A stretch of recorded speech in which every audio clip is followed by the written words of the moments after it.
Lição 3. A divindade do Espírito Santo. A lição 3, ela tem por título A divindade do Espírito Santo. E está situada no capítulo 2 de 1 Coríntios. São muitas passagens da Bíblia e essa foi a passagem escolhida. O texto áureo da lição 3 diz o seguinte: E respondendo o anjo, disse-lhe: Descerá sobre ti o Espírito Santo e a virtude do Altíssimo. Estão vendo aqui que o Espírito Santo é uma das pessoas da Trindade. Ao mesmo tempo que é chamado Espírito Santo, a leitura diz, e a virtude do Altíssimo. Em língua portuguesa, quase que não dá, mesmo que você use uma versão transliterada. Mas se você pegar o texto original, você verá que a leitura é mais simples, mostrando que as duas coisas estão ligadas. A virtude do Altíssimo te cobrirá com sua sombra, pelo que também o santo que de ti há de nascer será chamado Filho de Deus. Lucas 1:35. É o texto áureo. E também a lição ela está desdobrada em 4 tópicos.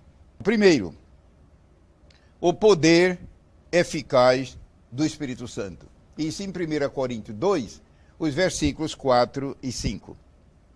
O segundo ponto, que é a onisciência do Espírito Santo, nos versículos 10 e 11, mostrando aqui um atributo do Espírito Santo. O terceiro tópico, que é a deidade, que é mais ou menos a palavra divindade, só que há uma diferença teológica muito sutil, e eu não vou entrar nesse aspecto, porque toma tempo.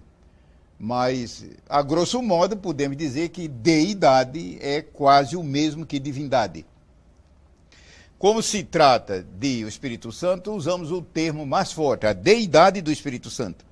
E o quarto tópico da lição é a personalidade do Espírito Santo. O estudo da Bíblia, a experiência revela que ele é uma pessoa como o Pai e o Filho. Isso no versículo 11.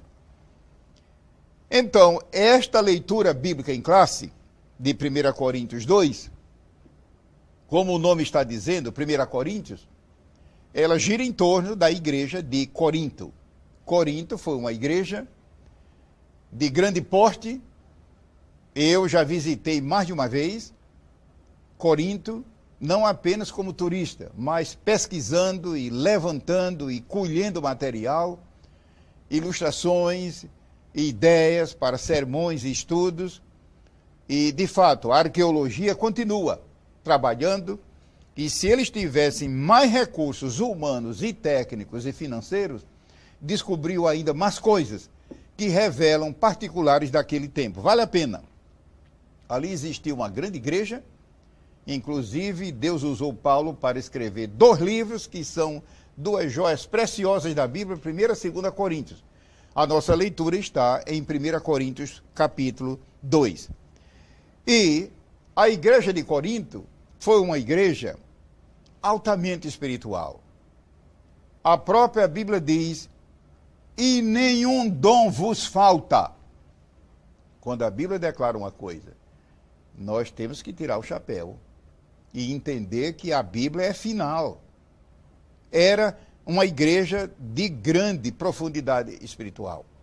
De modo que as pessoas que estão nos vendo e ouvindo pela televisão, se sua igreja, ou se você mesmo, meu amigo, meu irmão, é um pentecostal, parabéns, mas você não é mais do que os crentes de Corinto.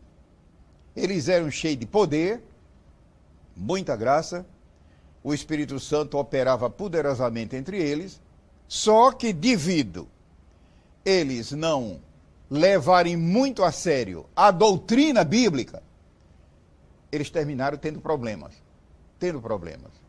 É preciso que onde haja poder, haja também um meio regulador. A energia elétrica, por exemplo, uma hidrelétrica, como essas que temos no Brasil, elas geram milhões, centenas de milhares de volts, e ai daquele que se aproximar.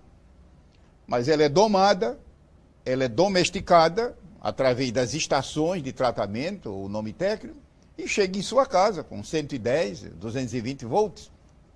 Espiritualmente, Deus, ele derrama o seu poder, mas não é responsável pelo mau uso desse poder. O responsável é você, que é um cristão. E onde estão as normas reguladoras? Na doutrina da palavra de Deus. Graças a Deus que Deus derrama poder, mas também deixou na sua palavra, tanto no Antigo como no Novo Testamento, as normas. No Antigo Testamento havia regulador de fogo. No Novo Testamento não há. Não há, quer dizer, no sentido limitativo. Mas a palavra, ela regula com poderosa norma.